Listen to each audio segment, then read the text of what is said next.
Akhir-akhir ini lagi ramai nih di media sosial. Ada pemuda berusia 27 tahun bernama Fajri mengalami obesitas dengan berat badan mencapai 280 kilogram.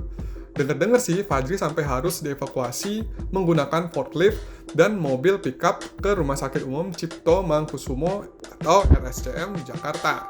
Gak cuma itu, bahkan untuk mengevakuasinya sampai harus menjebol pintu rumah untuk bisa mengeluarkannya dari rumah. Wah, kalau gini sih bukan cuma merugikan diri sendiri, tapi juga orang lain ya sobat. Kalian tahu nggak sih saat kita mengalami obesitas, banyak banget penyakit yang mengintai kita. Obesitas itu menyebabkan intinya obesitas adalah kelebihan lemak di dalam badan. Lemak yang tidak perlu ya disimpan ya di semua badan, tapi paling banyak di perut atau di pinggul. Ya. Nah, lemak yang berlebihan di dalam badan ini bisa menyebabkan kode-kode di dalam badan kita ini bermasalah, jadi produksi hormonnya itu terganggu semua di badannya. Baik produksi hormonnya terganggu atau efektivitas hormon yang diproduksi di badan kita yang terganggu. Nah, ini gangguan hormon akibat obesitasnya sendiri. Lantas seperti apa sih pola makan yang tepat agar kita terhindar dari obesitas? Anda harus memilih cemilan yang sehat dan juga mengandung rendah kalori. Cemilan fungsinya adalah untuk mengurangi rasa lapar di sela-sela jam makan, kemudian membantu agar metabolisme tubuh kita tetap baik, dan juga untuk memberikan semangat dan meningkatkan mood pada saat kita sedang bekerja. Nah, bagaimana sih cemilan yang sehat? Cemilan yang sehat tentu saja cemilan yang mengandung berbagai kandungan zat gizi yang dibutuhkan oleh tubuh kita. Di antaranya mengandung protein, mengandung serat, kemudian rendah akan kandungan gula, kandungan garam, dan juga kandungan lemak. Nah, apa saja contoh cemilan sehat?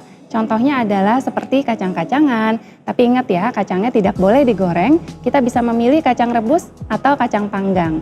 Yang kedua seperti biji-bijian, contohnya seperti granola. Kemudian yang ketiga seperti sayur dan buah, ini mengandung sangat rendah kalori, baik sekali dikonsumsi untuk cemilan. Kemudian yang keempat contohnya seperti susu dan juga yogurt yang rendah lemak.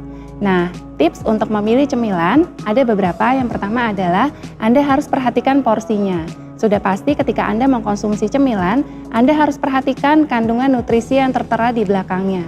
Pastikan Anda mengetahui jumlah kalori, jumlah gula, jumlah garam, dan juga kandungan lemak yang ada di dalam makanan cemilan tersebut.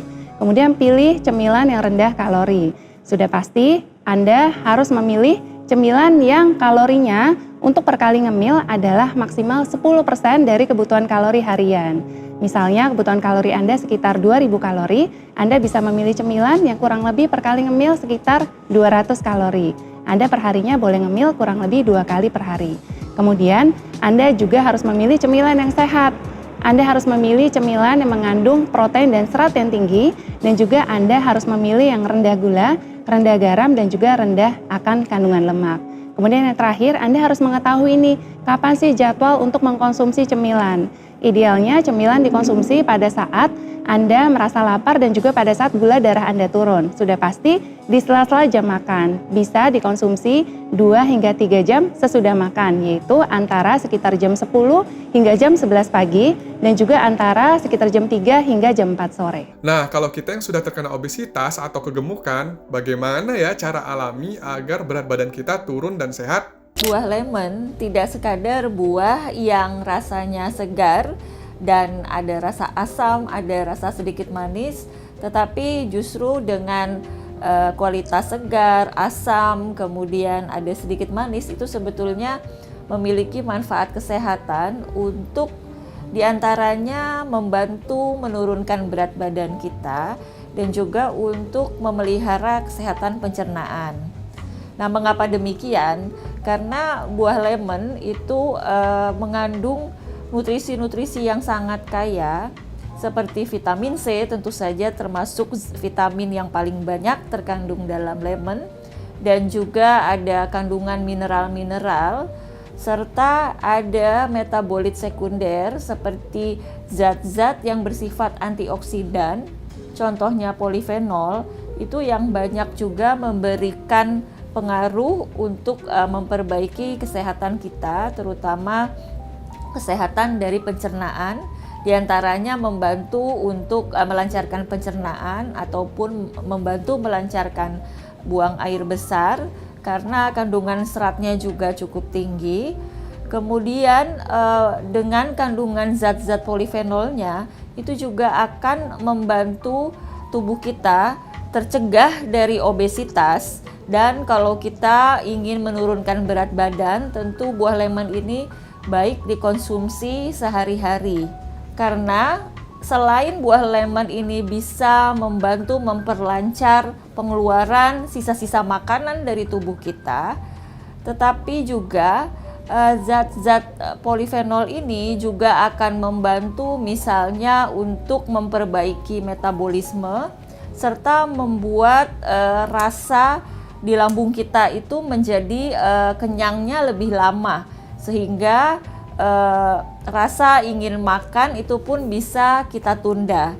Tentu saja upaya-upaya untuk menurunkan berat badan tidak cukup dengan hanya mengkonsumsi lemon, tetapi juga perlu dibarengi dengan olahraga untuk membakar lemak ya, mengeluarkan energi-energi sehingga berat badan kita bisa turun. Artinya apa yang masuk ke dalam tubuh kita bisa dikeluarkan dalam bentuk energi dalam porsi yang lebih besar.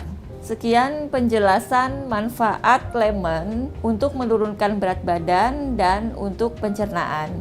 Nah, itu dia sob. Jadi, kita harus peduli ya dengan berat badan kita. Jangan sampai dibiarin kelamaan. Ntar makin sulit loh geraknya. Udah sulit gerak, penyakit banyak. Aduh, takut ah.